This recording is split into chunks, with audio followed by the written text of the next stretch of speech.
Welcome back to the Rory Talks Football channel, your daily Arsenal news, updates, debates and my opinions. If you're new to the channel, please do subscribe.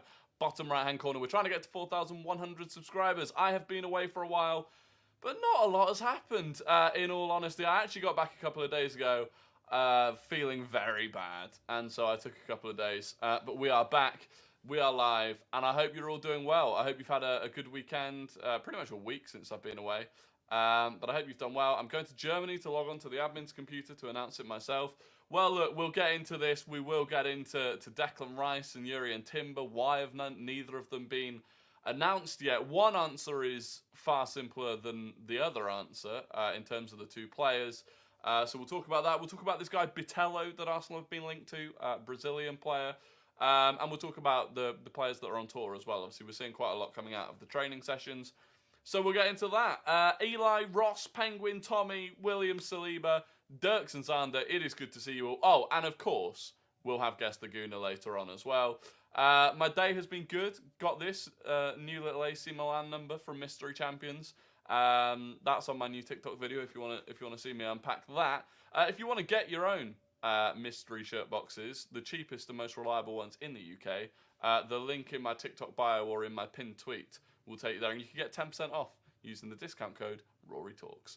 But look, let's get into it. I hope you're all doing well. By the way, if you're watching on TikTok and you want to get over and watch on YouTube, where I interact with the chat a bit more, click the little Instagram icon on my profile on TikTok, and it'll take you to my YouTube channel. But look, you're all asking about Rice. You're all asking about Rice and Timber. The Declan Rice one is very easy to answer. Declan Rice hasn't signed a contract yet because he's not in the country. He's currently in Portugal. There was actually some stuff coming out yesterday, videos of him training in Portugal with Bruno Fernandes, Rafael Leao, and João Cancelo, which is fun. So he's currently in Portugal. He was never expected to sign the contract until he gets back from Portugal on Friday, which meant that the deal was never going to be completely finalised until Friday. I'm wearing a cowboy hat on TikTok, thank you very much. So that was why that happened and why that hasn't been announced yet. Now, it's come out today on Sky that West Ham are annoyed. As far as West Ham are concerned, Rice has passed his medical and they're just waiting on the legal documentation to be signed. Well, sorry, West Ham. That's not our problem. That's a you problem. And they're getting annoyed. In general, West Ham have played their hand quite poorly. Everyone now knows that they've got an absolute boatload of money and they're getting it all up front. So they cannot go to a club and say, we can't afford to do this deal, because everyone knows they can. Max, good to see you. So we're just talking about Rice at the moment. It's going to get signed on Friday. There's no drama. There's no doubt. The deal isn't falling through. Nothing to worry about. And the case with Jurriën Timber is an interesting one. We've been waiting for a Jurriën Timber announcement for days. People assumed it was going to come on Monday. People assumed it was going to come today. The answer is, the truth is, I think all of the media work has been done, which makes it weird that we haven't announced it yet. And earlier on today, you might not have seen this on social media, someone found basically a link to part of the website which shows all of the players wearing their kit with their numbers. And Jurriën Timber had his own profile on there with a picture of him in a kit, and that was doing the rounds earlier. It was effectively the first leaked image we had of Timber in a kit. And that weirdly came out, that link became available at bang on midday UK time, 12 o'clock. And it's the 12th day of the month, and he is number 12. Which makes people think it feels like it was all lined up for the announcement to go live at midday today. That it was going to go live at 12 o'clock on the 12th of July for him being number 12. And for whatever reason, the announcement never came. So I don't really know. I don't know if there is a hold-up in that deal or something that's holding it up.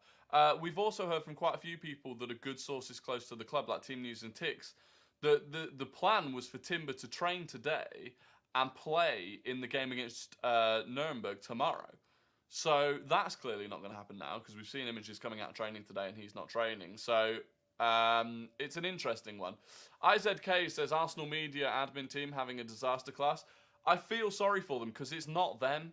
It's not them. Like, the media will have been made. The pictures will have been taken. The videos will have been made. It'll all be ready to go on the social media platforms. they just can't click send or they can't click live until they're given the go-ahead from the higher-ups. So obviously they're getting the brunt of the abuse for it. But they are not the reason for the delay. I don't think, anyway. It would be very unusual for them to be the reason.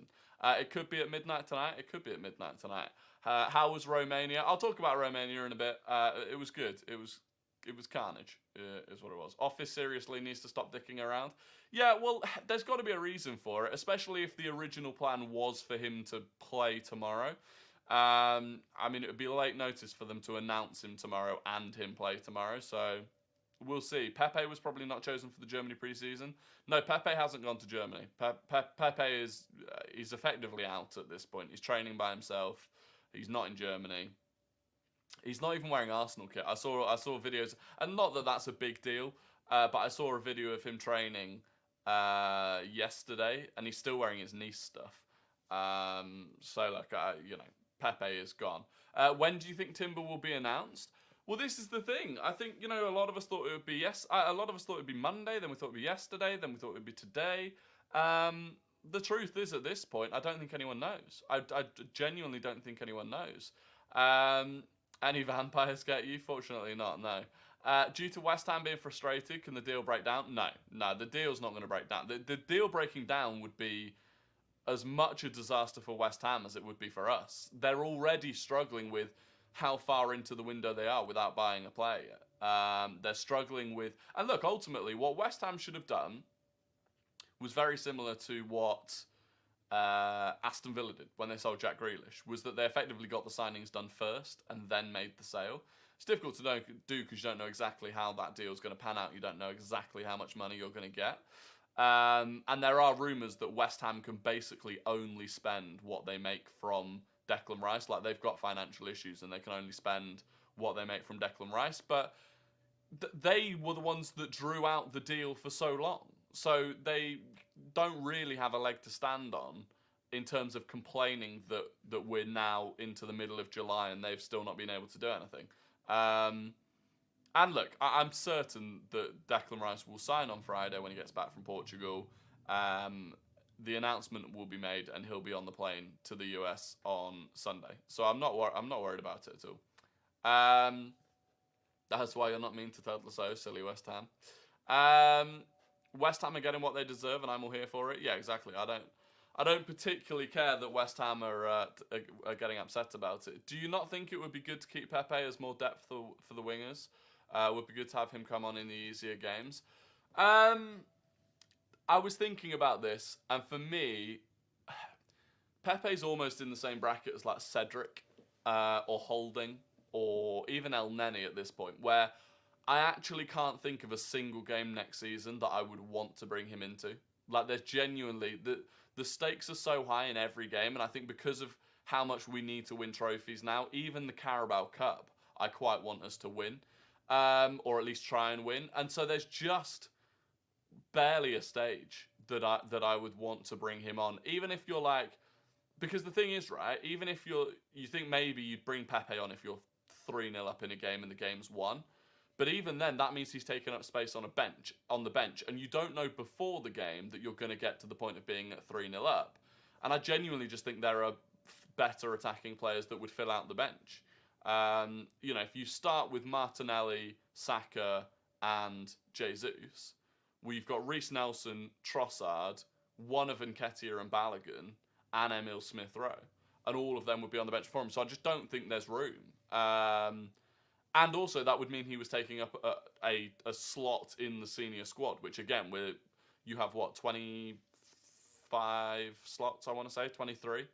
And again, I don't really want Pepe taking up one of those slots. So it's unfortunate, and I feel bad for him that he's effectively frozen out at this point. Obviously, there are other players that we would expect to leave that haven't been frozen out. Cedric's on tour. Looks awful. But... yeah, I think with Pepe, I don't know. I think it's just done. The issue is we're going to have to terminate his contract because no one's going to sign him on the wages he's currently on. Ross Lawman says West Ham clearly did what they did to Lure City to buy Rice to get the highest fee and done quick, but it backfired and it's beautiful to see. Yeah, I think that's the thing. You know, ultimately, West Ham played with fire and now they're getting burned. and that's just life at the end of the day. Do you think Arsenal will now focus on outgoings or more incomings? If so, who else would you focus on signing? So I tweeted about this earlier. For me, the outgoings now are quite important. Yeah, I'm not really... People are getting worked up about the Timber announcement or the Rice announcement. I'm not massively bothered about those announcements. I'm bothered about outgoings now because I don't think we can buy players 4 and 5 until we've had some outgoings and we know roughly what our budget's going to be. And so the longer it takes us to get rid of players, the longer it will have to wait before we can bring more players in. And I do still think there's room for a 4th and a 5th signing. I think a midfielder, and I also think someone more similar to Bukayo Saka to play off the right-hand side, a left-footed player to play off the right-hand side. Which, you know, getting rid of Granit Xhaka was fantastic, especially for that money. But obviously that had been in the pipeline for a long time. Did you get a ticket to the Community Shield? I managed to bag 3. I did not. I was absolutely raging this morning. Everyone seemed to get through the queue at like bang on 10 o'clock or by 10:05. And mine didn't. I was on my phone, I was on my laptop, I was on my computer. None of the queues got through until they'd sold out. So I'm sure I'll find another way of getting a ticket at some point. But as it stands, I'm not going to Wembley. Have you seen that Gabriel wasn't selected? Yeah, I wanted to talk about this actually, Francisco. So Gabriel Magalhaes was not selected for the World Cup, which at the time we all thought, or I definitely thought, was ridiculous that he hadn't been selected for the World Cup. It turns out the reason he wasn't selected for the World Cup was because during the qualifiers, he missed a game so that he could be at the birth of his daughter. How insane is that? And it turns out, I think the guy that was talking about it, or I can't remember, basically the guy involved in that decision of basically saying, oh, if you can't turn up for a qualifier, you know, if you can't miss the birth of your child for a qualifier, then you're not committed enough to the team. Apparently, he no longer sees his kids and doesn't pay child support. So, I know who I'd rather be. I have massive respect for Gabriel. I mean, the fact that he missed the World Cup, which is such a big thing, but for the sake of his family, look, in 10, 20 years' time, he'll look back on that and it's the correct decision. Family comes before everything. And in the end, Brazil got humiliated anyway, so it doesn't even matter. Praying that Xavi Simons rejects PSG. Yeah, me too. And I think he will. Because if he was going to accept PSG, I think he'd have already done it. I don't really understand. It doesn't make sense for him to not to have accepted it, I don't think, if he was planning on accepting it. So I am hopeful that Xavi Simons rolls on and we can sign him when we've got some more outgoings gone. Did you see Saudi want Henderson for 40 million? What are they smoking over there? Yeah, I did. I mean, look, that's more of a status signing, I think. The crazy one from Saudi today is Mitrovic. I can't remember which of the clubs it was, but they've bid 25 million for Mitrovic. And that would be, again, you know, a striker from the Premier League who's in his prime, not retiring, going out to Saudi. So that would be quite big. Why would Gabriel want to play in the same team as the Pigeon Dancer? Exactly. And I don't... Well, actually, to be fair, Pigeon Dancer probably will still be there because he does play well for Brazil. But I think the guy, actually, that kept Gabriel out of the squad, I don't think he's involved in the Brazil national team anymore. So I don't think that's a problem.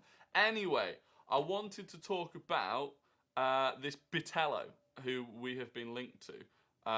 Let me bring it up down here. So this guy...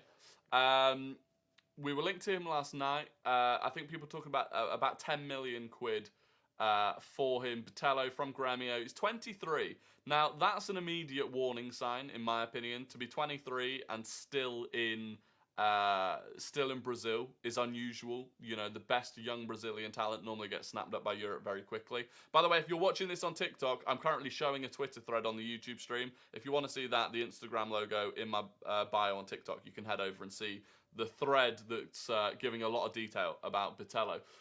So, plays at Gremio, Brazilian, can play attacking mid, centre mid, right wing, right mid, even defensive mid. I'd question the defensive mid just because of his stature. But, yeah, certainly that's the sort of profile, by the way. The attacking mid, centre mid, right wing, right mid. That's the sort of profile that we're beginning to see with a lot of these versatile attacking players that we're buying. that can play in the 8, the 10, and off the wing. So it does make sense. By the way, this guy, Ben Mattinson, if you don't follow him, he makes a lot of these threads on players that we're linked to. Very good. Strength, stamina, versatility, agility, distance shooting, box entry.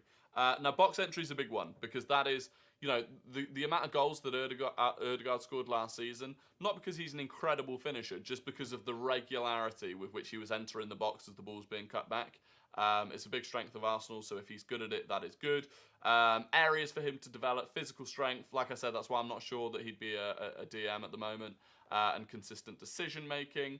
Bitello is agile and effective in tight spaces, thrives around the box, either creating chances or arriving in the box to finish attacks. The majority of his goals emerge from his well-timed runs into the box, where he calmly finishes with his right, left, or a header.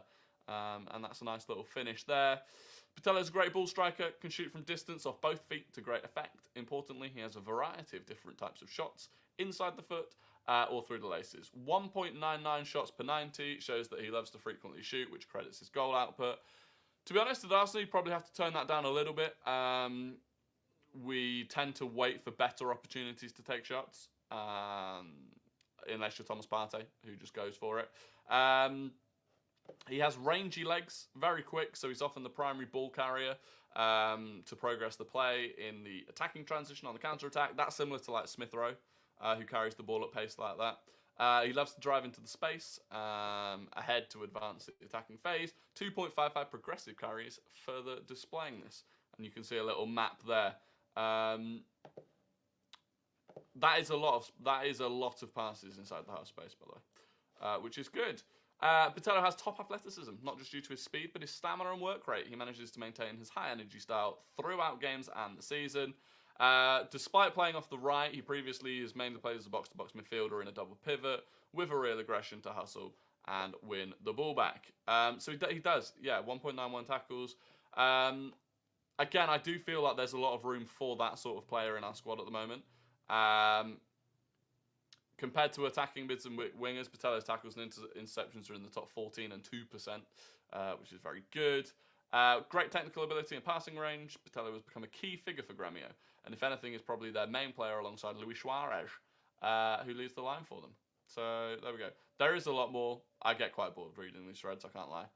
But the main stuff is there. And look, ultimately, for a £10 million signing, there or thereabouts, he is... he's the sort of signing that I can see us bringing in and waiting a little bit. I don't think he's the sort of player that will come in and play a lot. And to be honest, he's the sort of signing that you could bring in for 10 million and you end up flipping him for 15 million in a year's time. So it's not like a game-changing player. For me, I'll be honest, I've literally not seen anything of him other than a couple of highlights on Twitter. I would prefer a Xavi Simons. But obviously we know that the Brazilian links that we've got, especially with Edu, makes those sorts of transfers a lot easier. We've got a $5 super chat from Nathan. That is, I believe, the first ever super chat on the channel. Thank you very much, Nathan. Whilst I was away, we reached the, I don't know what it is. We got approved by the lords of YouTube, and there we go. So thank you very much, Nathan. He says, do you think there would have been tension between Arteta and the board if they failed to get Rice after failing on Mudryk and Caicedo?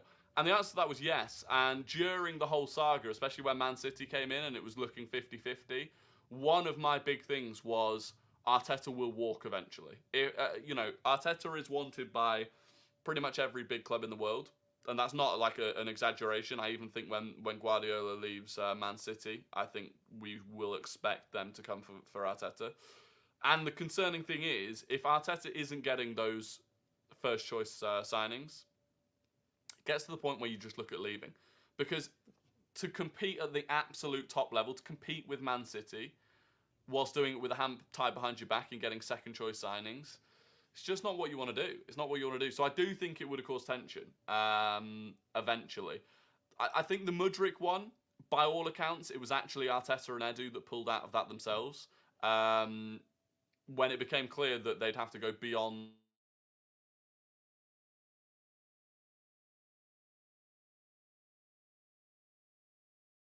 heard. Internet lagged a little bit there. Apologies. The Caicedo one was big, but ultimately, even this summer, I think Arteta was given the choice between Rice and Caicedo. Once Brighton had decided that they wanted 100 million for Caicedo, I think it became a case of one or the other. And I should be back. Let me know. It only dipped for a second. I apologise. But yeah, so I think there would have been tensions. I think we've avoided those tensions now. And ultimately, I think Arteta has got his 3 top signings this summer.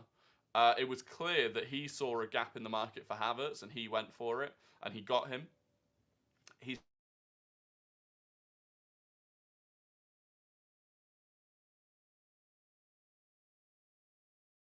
think, oh, for fuck's sake, it's dropped out again. I apologise. So I actually think, yeah, I think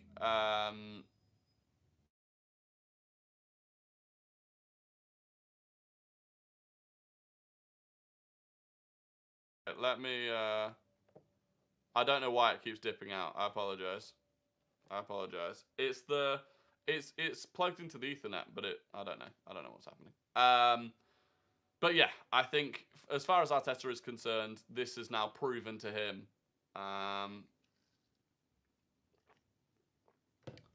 Fuck me. Right. Are we back? I apologise. By the way, if you're watching on TikTok and you want to watch on YouTube, the link is in my bio. I really don't know what's happening.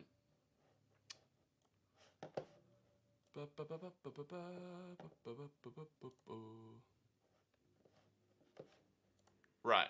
Are we back? We should be back. I don't know why this is happening. I apologise. Why is Rice taking so long to be announced? So we were just talking about this. He hasn't signed yet. Declan Rice hasn't signed. He is in Portugal enjoying a holiday. He's back on Friday, and it has always been expected that Rice would sign on Friday, and the announcement will come before he goes on tour on Sunday. So everyone's going to go on tour on Sunday. That is the plan. It's always been well, actually, it was the plan that Timber was going to join up with them in Germany.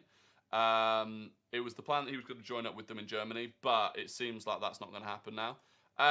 What is my code for the mystery chat? I'll put it in the chat. It's Rory Talks. I don't know what happened then. It is Rory Talks. It's that. All one word, all in capitals. That's the code. 10% off on Mystery Champions if you want a shirt box of your own. Today was this one, which is really nice. I'm very happy with it. The last one I got, I've put it away now. The last one was a Necaxa one from Mexico. And in Mexico, they have no rules about the sponsorships that you can have on football shirts. So like the rules in like most of Europe basically are you can have a front of shirt sponsor, you can have a sleeve sponsor, and that's basically it. So we have Visit Rwanda and Fly Emirates. In Mexico, they just don't have rules. So there's about 7 sponsors on the front of the shirt alone. It's absolutely crazy. But I'm very happy with this one. I'm worried I'm going to get a Spurs shirt from it. You can, George, you can actually specify clubs that you don't want to get a shirt from. So you can literally, there is an option to specify that you don't get a shirt from Spurs. So you do not need to worry about that. Any rival club kit getting burned? Yeah, or you can just burn it when it arrives. Anyway, it is time for Guess the Gooner, the game where I give you an ex or current Arsenal player, and you have to give me, I give you their career path, minus the Arsenal part of it, and you have to guess who it is. You get an incredible level of respect among the Rory Talks football community and also the wider football community if you get this correct in the YouTube chat first. Again, if you're on TikTok and you want to get involved, the Instagram logo in my bio will take you to my YouTube. So head on over there. Where am I looking? Here we go. Now, this is difficult. So this is an ex or current Arsenal player, their career path without the Arsenal part of it. You have to guess who it is, and it's a difficult one. This player started their career at Lille. They went to Villarreal and FC Cartagena. Lille, Villarreal, FC Cartagena. It is a difficult one. It's not Coquelin. It's not Shamak. It's not Lionel Messi. He's not played for Arsenal. It's not Coquelin. It's not Debussy. No one's got it yet. It's not Cazorla. We've got a winner. We've actually got a winner. We've got a winner. Now multiple people are getting it, but the first person to get this correct, let me just double check, but I'm pretty sure he was the first one. He was. It is Caleb Rellis, Pascal Sagan. What a player. What a player. What a hairline. What a hairline that was. Caleb was first. Who was second? Leo was second. Carl Robinson third. Deadpool fourth. And George Christodoulou was fifth. Pascal Sagan. That was a difficult one. Credit to Caleb Rellis because that was a difficult one. So fair play. It wasn't Santi. I can understand some of the shouts. Never even heard of that dude. I mean, when did he play? He played for Arsenal between 2002 and 2006. So, I got a YouTube ad pop up. I apologize. That's the downside of my channel now being monetized, is that YouTube can throw you adverts. So I do apologize. Did you get tickets for the Community Shield? I didn't. What's the website for Mystery Shirt called? It is that.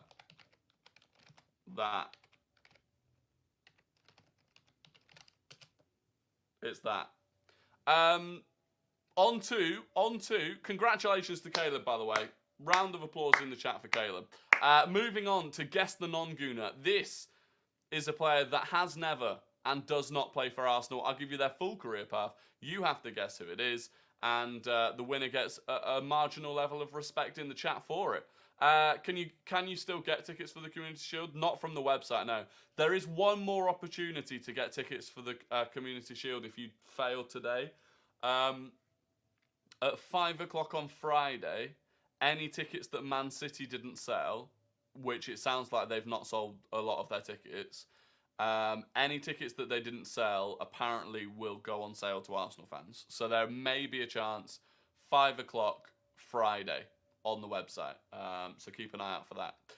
Anyway, moving on. This is the Guess the Non-Gooner. Like I said, full career path. You have to guess who it is. This player started at Manchester United. They went to Juventus. They went to Manchester United. They went to Juventus. Who is it? Juventus. Manchester United. Juventus. Love got it first in the TikTok chat. Someone put Pohang. That was unfortunate. And about 1 billion people put Paul Pogba immediately in the YouTube chat. Now, on my screen, the first person to type Paul Pogba, or just Pogba, was Deadpool. Luke Arundel was second, SS9 was third, Kenzie was fourth, and Jake Madford was fifth. That is on my screen. If that wasn't the order, I don't know what to tell you. It's fastest finger on the buzzer. And Deadpool got it first with Paul Pogba. So there you go. And the reason that I wanted to talk about Paul Pogba, or the reason I put Pogba on the list, round of applause to Deadpool, by the way. He carries the badge of honour for the next 24 hours. The reason that I wanted to do that, Luke was first, Luke on my screen. Was Luke second on my screen?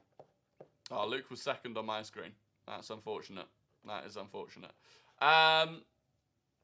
Luke getting scammed. Oh, they're all saying Luke's been scammed. They're all saying Luke's been scammed. Right, you know what we do. You know what we do.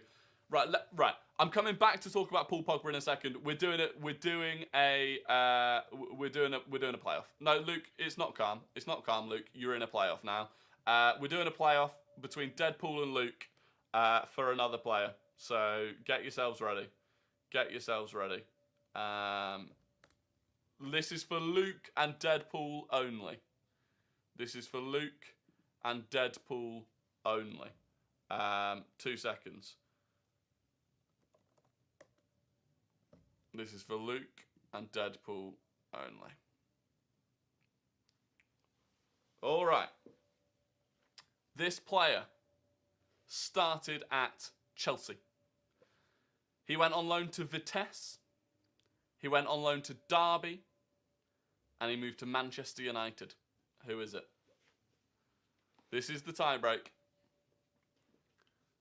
Started at Chelsea. Went on loan to Vitesse. Went on loan to Deadpool's got it again on my screen. Deadpool has got it again on my screen. He got it first. I mean, George Christodoulou technically got it second, and Luke came after George. So, I believe that Deadpool has won.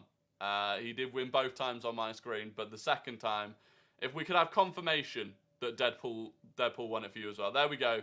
Congratulations to Deadpool. Do you know what? Valiant effort from Luke. Valiant effort from Luke. Anyway, Paul Pogba is what I wanted to talk about.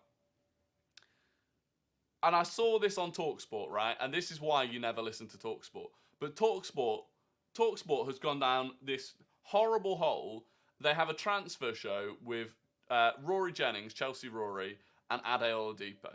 And neither of them ever have good opinions about Arsenal. Whether the opinions are positive or negative, it's just you're screaming for there to be an Arsenal fan on there to correct them.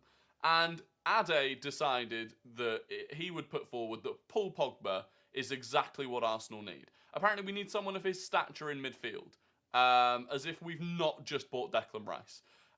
Rory disagrees. Rory does disagree. This Rory thought it was ridiculous. Paul Pogba would be a terrible signing. We've literally just gone through the process of getting rid of players like Paul Pogba. Players that have a massive ego, want to be a big fish in a small pond. Not necessarily a small pond for Pogba because he's played in big ponds, but we've got rid of people with those egos. He's also got a terrible injury record, and Arsenal players with terrible injury records get even worse. I genuinely cannot think of a worse sign. And I don't care that it's 10 million quid. Apparently Juventus only want 10 million quid for him. I don't care. It's a terrible signing. And I just couldn't fathom the opinion that it was a good signing for Arsenal. Absolutely bamboozled me. Couldn't believe it. How was the stag do? All right, we'll talk about the stag do. It was great. It was great. Do you know what? Romania, it was a really nice country. It's kind of like, it's modelled on Paris, kind of. So, like, we were driving from the airport, there's like a small Arc de Triomphe, and then you get in and everything's kind of built in a circle. So we were staying in a place called Old Town, which was a bit sort of, I guess, rougher than the other parts of Bucharest. But it was good. It was really good. Lost my wallet, which was really annoying. So, your stag or mates? It was my mates. Yeah, not my stag do. But, yeah, lost my wallet, which was super frustrating. But other than that, it was really good. And it was really cheap as well. So, that was useful. It was like £2, £2.50 maybe for a beer, which, when you live in London, that is lost or picked. I don't know. I was absolutely battered. To be honest, I'd fully gone to bed, woken up, had a shower, and only then realised that my wallet wasn't there. But I feel like it was lost because no one tried using any of my cards. It wasn't until like 10:30 in the morning that I looked up, that I realised it was lost, and so yeah, I feel like it was lost more than picked. But to be fair, one thing we did like notice was the amount of people that were out on the prowl to pickpocket. Like people walking past our tables and stuff in the street, and they just, as they were approaching it, you could see them just clocking the edge of every table to see if there was like a phone or whatever. But no one. The stag lost his phone actually on the first night, which was also a disaster. Arsblog lost his wallet as well. Maybe there's something in the air. There's something. Brandon says, loving the streams. Any chance we can expect you back on the Gooner Talk pod soon? You and Tom are a step above the rest. I'd love to go back on there. Yeah, I'd love to go back on there. I'm sure it'll happen at some point. Yeah, absolutely. Paul Pogba. Do you think? Well, this is interesting actually. Do you think we should make a push for Diaby? Reports saying Leverkusen want 50 million. The reports today are that Aston Villa are the closest team to signing Moussa Diaby. Aston Villa are in for him, and that would be a massive signing for them. And that was why, obviously, I made that video yesterday on TikTok, and I put it on Twitter as well. It got a bit of backlash, saying that it's a big 5, not a big 6 anymore because Tottenham aren't in it, which I stand by. And I put, then in the top 9, I put Aston Villa. And the reason is, I don't see Aston Villa dropping out of the top 9 for quite a long time. They've got a wealthy owner, they're well run, they're well structured, and they're making big signings, and they've got Unai Emery. So I think Aston Villa will, I actually think they'll make a push for potentially top 5 next season, which will be Champions League. We need a right-sided forward ASAP. Yeah, I do agree. I do agree. Turn on channel members. I will do this. I will do this when I get the opportunity. I will turn on channel members when I get the opportunity. They're coming out of nowhere. Yeah, Villa are on a charge. Pau Torres, great signing. Moussa Diaby would be a great signing. They've got a really solid midfield. They've got Ollie Watkins. I do think they're a bit light in the striker position if Watkins was to get injured. But overall, yeah, I think they're going to be dark horses next season. I think Arteta must use the full squad. I assume that means and rotate players to compete in all 4 competitions next season. Yeah, I agree. But I do think this will happen. I think what we're doing now is building out a squad that everyone can use next season, where he can use every player next season. And I think that's one thing that we didn't have this season, was the ability even to make small changes game to game. Like, realistically, game on game, if everyone was fit, we knew exactly what the starting 11 was going to be, and I don't think that's a good thing. So, yeah, it's a good thing that I think we're building out that squad. Don't you think Arsenal needs a striker like Haaland who puts the ball in the net and not one who links up play like Jesus? Not really. We scored more goals last season than we've ever scored before. I think it was what Man City needed at this point in their sort of cycle. But I don't think it's the most important thing for us at the moment. I do think we need a profile that can go up front that's different. I actually think Kai Havertz will be that player next season at 6'4", just to have a player that when you're under a really intense press like we get against Man City, just the ability to go long and not guaranteed lose possession. Jesus is good at backing into plays. He's very strong and he does win quite a lot of balls that go up like that, but I think Havertz would win a lot more. Tchouaméni has already played in big games. I'm still certain we're not getting Tchouaméni. It's not going to happen. Jesus is so underrated these days. I agree. Anyway, that is going to be the end of the live stream. I massively appreciate all of you that have tuned in. It's good to be back. I will be back. I should be back again. Oh, no. Tomorrow, I'll be live at... Is it 6? I'll be live for a watch-along of the Arsenal game tomorrow. Wait, what time's kickoff tomorrow?